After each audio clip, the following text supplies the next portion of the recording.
नमस्कार, आप देख रहे हैं हरियाणा 1008। दोस्तों, आपने वीडियो देखी कि जो संदीप नाम का जो व्यक्ति है, जो अजीतपुर गांव का है, अपनी साड़ी के लिए जो रो रहा है, बार बार कह रहा है कि मेरी साड़ी मुझे छोड़ के चली गई, मैं लिव इन रिलेशनशिप में उसके साथ रहा करता। दोस्तों, उस शख्स ने अपने पूरे परिवार को उजाड़ रखा है। वीडियो जो आपने देखी, पहली वीडियो आपने देखी कि हमने जो उनकी जो पत्नी है सुमन, जो दिनोद गाँव की रहने वाली है, लड़की है, उनसे हमने बात की। आप लोगों ने उनकी बातें सुनी। आपको पता लग गया होगा कि वो शख्स कितनी झूठ बोल रहा है, किस लेवल की वो झूठ बोल रहा है। तो इसी मामले में हम बात करेंगे जो उनके साले हैं भाई रविंदर। हम इनसे भी पूछेंगे कि किस तरह का वो इंसान है, किस लेवल की वो झूठ बोल रहा है, या क्या कुछ मामला है। राम राम भाई साहब। राम राम भाई साहब। भाई साहब, आपके जीजा जी की एक वीडियो है, वो बहुत ज़्यादा वायरल हो रही है। एक यूट्यूबर को, एक न्यूज़ एंकर को वो फ़ोन करता है और उसको फ़ोन करके कहता है कि भाई मेरे पास आ जा, मैं मर जाऊंगा। और जब वो उसके पास पहुंचता है, जो वो न्यूज़ वाला है उसके पास पहुंचता है, तो वो उसको बताता है कि ऐसे ऐसे मेरी साड़ी मुझे छोड़ गई। और जब उसने पूछा तो उसने एक बात कही कि मैं जो मेरी साड़ी के साथ जो लिव इन रिलेशनशिप में रहता था, जो रेनू नाम वो जो बता रहे हैं, आपके मामा की लड़की है वो, उसके साथ रहता था। तो इस बात का जो उसकी पत्नी, जो आपकी बहन है सुमन, उसको कोई ऐतराज़ नहीं था, आपको कोई ऐतराज़ नहीं था, उसके परिवार को कोई ऐतराज़ नहीं था। उसकी इन बातों में कितनी सच्चाई है, क्या कहना चाहोगे? ये सारी झूठ बोला। जिसके खिलाफ केस हुआ उसमें महिला सेल में केस किया, जो वो ये बोले अभी वो रिलेशनशिप में रह सकता। सदर थाना में किया, उन्होंने भी यही जवाब दिया कि वो रह सकता। फिर हमने कोर्ट में केस डाल रखा उसका, वो देखो उसका क्या होगा। हम कानून के जरिए चल रहे हैं इसके पे, और हमारा उसके साथ कुछ नहीं चला। और उनके घर परिवार से औरों से उन्नति की, वो एक बात कह देते कि ये बेशरम है, इसका हम कुछ नहीं कर सकते। वो भी पीछे हट गए सारे। कितने दिन से चल रहा है ये मामला? जो आपके मामा की जो लड़की है उसके साथ है ये रिलेशन, उसका कितने दिन से चल रहा है? ये वैसे 10-12 साल हो गए जी। यो इसको तीसरा लेगा, जो पहली बार लेगा, जो पंचायत सुलझ रहा था, उनकी पंचायत ने उठा था कि दोबारा ऐसा नहीं होगा, अगर कुछ करोगे तब बच्चों का भविष्य का नाश हो जाएगा। उस बच्चों के भविष्य को देखते हुए हम भी उस बात को ये रख गए। लेकिन दोबारा होने के बाद मैंने सदर थाना में एप्लीकेशन लगाई थी इनकी, तो इसका बड़ा भाई ने जिम्मेवारी लेके उस दरखास्त को उठवा दिया था। अभी आगे से कुछ नहीं होगा। और मेरी बड़ी बहन भी उसी के जा रही थी, लगा उनके बच्चों को, इनको बच्चों को देखते हुए मैंने ये बात वही रख दी थी। अब तीसरे के जाने के बाद में वो भी पलट गया कि मेरी चल नहीं रही है, बेशरम आदमी है, मेरी नहीं मानता हुआ है। मतलब एक लोग दिखावा सारा सौदा हो रहा है, हमारे साथ गद्दारी कर रखी उन सब ने। जो आपकी बड़ी बहन है रितु, उसका नाम है शायद, जो रितु की भी शादी उसी परिवार में हो रखी है संदीप के भाई के साथ में। तो वो तो वहीं पे रहती है, वो ठीक ठाक है, पूरा परिवार उसका अच्छा परिवार है। तो पूरा परिवार, जो दोनों बहनों की शादी एक परिवार में की, एक के साथ इस तरह की कहानी बन जाती है। एक बहन उसी परिवार में अपना एक सुखी जीवन व्यतीत कर रही है। तो वो जो दूसरी बहन है, वो परिवार के बारे में क्या बताती है, कैसा परिवार है वो तो ऐतराज तो कर रही है, लेकिन वो अपने बच्चों का भविष्य को देखते हुए कुछ। क्या वो दूसरा आपका जीजा जी है वो भी इसी तरह का है? नहीं जी, वो ठीक है, वो ठीक है इसी। तो जो ये जो संदीप है, इसका जो आपका जो दूसरा जो जीजा जी है, उसने कभी नहीं समझा, क्योंकि दोनों की शादी एक ही परिवार में हुई है, ये भी दोनों बहनें हैं, वो भी दोनों सगे भाई हैं। क्या उसने कभी समझाने की कोशिश की अपने भाई को? की थी, लेकिन उसने कुछ रखी नहीं इसकी। अब वो ये कहता था कि बेशरम है, हमारा कुछ नहीं चलता इसके में, बस एक टॉपिक रखते हैं, बेशरम है, ये कह के वो पलट जाते हैं।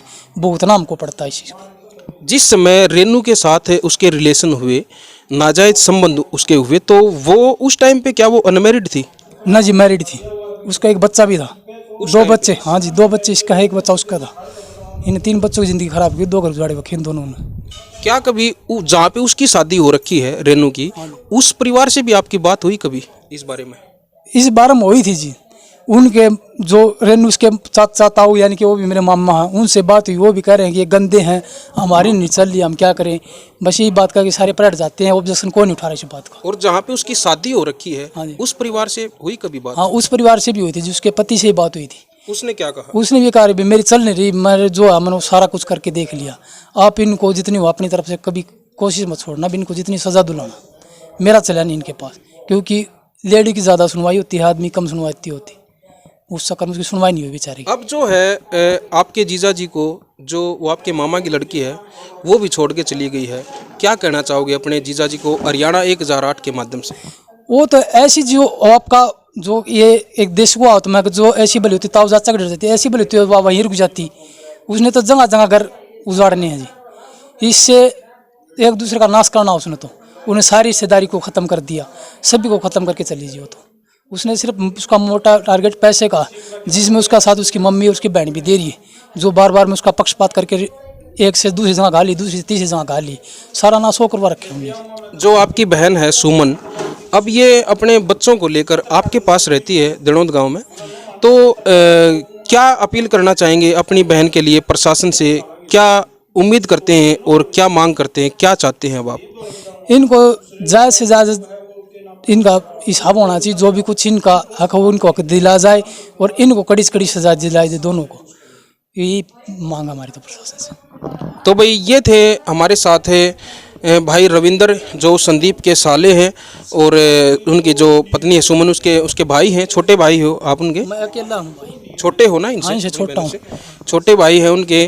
भाई ये भी अकेला है, दिहाड़ी मजदूरी करके अपने परिवार का गुजर बसर करता है। ऊपर से साथ में बहन भी रहती है, उसके बच्चे भी हैं। परिवार इतना बड़ा हो गया है कि इसके ऊपर भी बहुत ज़्यादा प्रेशर है, बहुत ज़्यादा मतलब इसको भी परेशानियों का सामना उठाना पड़ रहा है। प्रशासन से भी मैं हरियाणा 1008 यूट्यूब चैनल के माध्यम से मैं दिनेश शर्मा ये मांग करता हूं कि इस तरह के लोगों को सख्त से सख्त सज़ा दी जाए और जल्द से जल्द जो ये बहन जी है, सुमन है, इसके बच्चे हैं, इनको न्याय दिलवाया जाए। इनकी मांग है कि वो जो संदीप है वो सरकारी नौकरी करता है, बैंक में कार्यरत है, उसकी जो तनख्वाह है उसका आधा हिस्सा इन बच्चों को दिया जाए। यही इस परिवार की मांग है ताकि ये बच्चे अपना गुजर बसर कर सकें। आज मैं दिनोद गांव में जो पूरा मामला है, हमने वीडियो तो पहले देख ली थी, लेकिन इस जो मामले का जो हमें यहाँ आने का जो हमारा जो आज एक जो स्रोत जो बना है, भाई सुनील दिनोद गांव से हैं, इन्होंने हमें फ़ोन करके बताया था कि भाई ये जो पूरा मामला है जो वो जो वीडियो जो चल रही है, वायरल हो रही है, वो संदीप है जो दिनोद गांव में ब्याह रखा है, यहाँ पे वो लड़की रहती है। आप यहाँ पे आइए, उनसे बात करिए। असली जो सच्चाई है आपको यहाँ आने के बाद ही पता लगेगी। तो वाकई में हमें सच्चाई जो है यहाँ आने के बाद पता लगी है। भाई साहब राम राम। राम राम भाई। भाई साहब क्या कहना चाहोगे? मामले का तो आपने सब सारा बेरा है, क्योंकि सारा मामला ही आपने बताया है, तो कहना क्या चाहेंगे, क्या अपील करना चाहते हैं आज हरियाणा 1008 के माध्यम से प्रशासन को भी, और जो इनके जो जीजा जी हैं उनसे भी क्या कहना चाहोगे? पहले तो सबसे पहले तो हरियाणा 1008 यूट्यूब चैनल को सभी दर्शक हैं, आपसे जुड़े छोटे बड़े भाई बहन सबको हाथ जोड़ के राम राम है। मैं तो यही कहना चाहूँगा भाई कि देखो, प्रशासन से तो मैं ये कहना चाहूँगा कि इतने साल से प्रशासन सो रहा। पहली बात, उसने ये संदीप ये बोल रहा कि मेरी घरवाली को और मेरे साले को, मेरे परिवार अजीतपुरा वासी है, वो अजीतपुरा में किसी को भी तकलीफ़ नहीं है। भाई संदीप मैंने एक चीज़ बता दे कि तकलीफ तो तने ठीक हो नहीं, तो पहला पंचायत क्यों गई? आज तो 8 साल पहले 8 साल पहले पंचायत गई अजीतपुरा में, उसने सबके पैर पकड़े, माफ़ी मांगी कि मैं मेरे बच्चा ने ठीक रखूँगा। बच्चे सही रूप से 6 महीने भी ठीक हो रहे, फिर यह लड़की है इसका मार कूट के या 6 महीना का भीतर उन्हें काट दी, या फिर 2 साल रही है।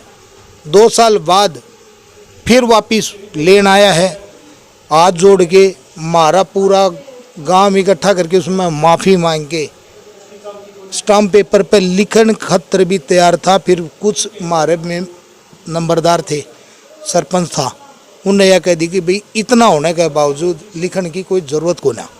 फिर माफ़ीनामा करके फिर चला गया। तीसरी बार फिर 2019 में फिर पंचायत गई है, 3 महीने बाद छोरी फिर काट दी। तीसरी बार फिर पंचायत गई है, पंचायत में फिर माफ़ी मांगी है। 2 लड़की अजीतपुरा में एक साथ शादी हुई थी आज से 24 साल पहले। एक लड़की ठीक ठाक रह रही है, वो बड़े वाले जीजा जी हैं, उनने पूरा समर्थन कराया लड़की का। जैसा भी होता है आज के दिन में भी भाई परिवार उसके भी जुड़ रहा है, वो पूरी हेल्प करता है भाई जो उसके लेवल की हैं। फिर वो दूसरे के परिवार को पाल पोस नहीं सकता, कोई भी, चाहे आप हो चाहे मैं हूँ। आज ये लड़की मजबूर है वापिस दिनोद में रहने के लिए। दिनोद में ही रही है, 8 साल हो गए ना दिनोद में रही है, कुल मिला के 9 महीने रह के आई है बस। 9 महीना में 2 लड़के हैं, दोनों का मतलब राशन भी आओ है, राशन कार्ड वो खुद ले रहा है। इनकी फीस है भाई, जो भी गवर्नमेंट को टत है कुछ भी आवे है वो उसका ख़त्म जावे है, वो निकलवाता है, बैंक में है खुद, फर्जी साइन मारे है, या भाई इन बच्चा का कोई भाई डॉक्यूमेंट्स ले रहा है वो लगा हुए है। वो हमने तो देखो इतना पता को नहीं, फिर इतना पता है कि इन बच्चे का जो भी फंड आवा ना सरकारी गवर्नमेंट फंड है वो खुद यूज़ करे, उसने गेहूँ गाहूँ तेल दाल सब पूरा खुद यूज़ करे। मैं तो प्रशासन तो पहले तो एक ही चीज़ करना चाहूँगा कि एक गवर्नमेंट अधिकारी वो खुद है और वो ऐसी नीच हरकत करे है, ऊपर से फिर गवर्नमेंट 8 साल से भैया 4 साल तो आज केस दायर करे न हो गए, लेकिन 4 साल में तो भैया बच्चे 6ठी क्लास में थे, आज 10वीं क्लास में हो गए। इसने इसका भी परिवार, इसके भी बच्चे अभी स्कूल जाने लग गए हैं भाई के। तो यो 4 बच्चा ने एक आदमी दिहाड़ी मजदूरी करके इनका पेट भरेगा या फिर इन्हें शिक्षा देगा। मैं प्रशासन से यही मांग करूंगा कि इनके बच्चों के पास आज 5 साल बाकी हैं, अगर इनको न्याय मिल गया तो ये कंटिन्यूटी में अपनी पढ़ाई जारी रखेंगे और ये कामयाब हो सकते हैं। अगर प्रशासन ने इनकी है ना और डील कर दी ना तो ये है ना एक मजदूर बनने के अलावा इनके पास विकल्प नहीं है कोई भी। कम से कम मतलब प्रशासन इतना तो सोचे कि जो गवर्नमेंट की तरफ से मिड डे मील आ रहा है वो तो बच्चों को मिले, वो भी बच्चों को नहीं मिल रहा, वो भी सड़ा वही खा रहा।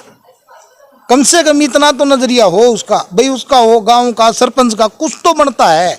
सिर्फ मिड डे मील में ही गुजारा नहीं होगा सुनील भाई साहब, उसकी तो देखो आधी तनख्वाह, उसकी आधी तनख्वाह कम से कम कार्रवाई जल्द से जल्द कार्रवाई करके जो केस 8 साल में जो मिला वो भी उसको लेके वो खा गया, कुछ तो देता। जो केस जो चला हुआ है उसी की हम प्रशासन से अपील करते हैं कि उस केस का जल्द से जल्द निपटारा किया जाए, इनकी आधी तनख्वाह में इनका हिस्सा किया जाए ताकि ये बच्चे अपना गुजर बसर कर सकें।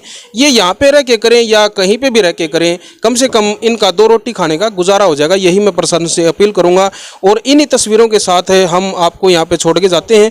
इस मामले की हम तय तक पहुँचने की कोशिश करेंगे, हम कोशिश करेंगे संदीप से भी बात करने की, हम कोशिश करेंगे उस रेनू से भी बात करने की। और स्पेशल संदीप को मैं इस वीडियो के माध्यम से कहना चाहूँगा कि ये वीडियो आप तक पहुँचती है तो स्क्रीन पे जो है हमारा नंबर चल रहा है, आप हमसे कांटेक्ट कर सकते हैं। अगर यहाँ की किसी बात में आपको फ़र्क लगता है, आप बार बार कह रहे थे कि आप सच बोल रहे हो बाकी सब झूठ बोल रहे हैं, अब भी आपको ये लग रहा है कि ये लोग झूठ बोल रहे हैं, तो मैं आपसे स्पेशल कहूँगा आप मेरे कॉन्टैक्ट नंबर पर आप कॉन्टैक्ट करें, मैं जल्द से जल्द आपसे मिलने की कोशिश करूँगा। आपकी राय भी हम हरियाणा 1008 यूट्यूब चैनल पर लेंगे और जो आप जिसके साथ रहते थे जो रेनू थी उससे भी हम जल्द से जल्द मिलने की कोशिश करेंगे, उसके भी बयान हम हरियाणा 1008 यूट्यूब चैनल पर जरूर से भी जरूर करवाने की कोशिश करेंगे। दोस्तों इन्हीं सब बातों के साथ मैं लेता हूं इजाज़त। हरियाणा 1008 यूट्यूब चैनल की तरफ से आप सभी दर्शकों को हाथ जोड़ के प्रणाम है, नमस्कार है, जय हिंद जय हरियाणा। कैमरामैन अनिल कुमार के साथ मैं दिनेश कुमार।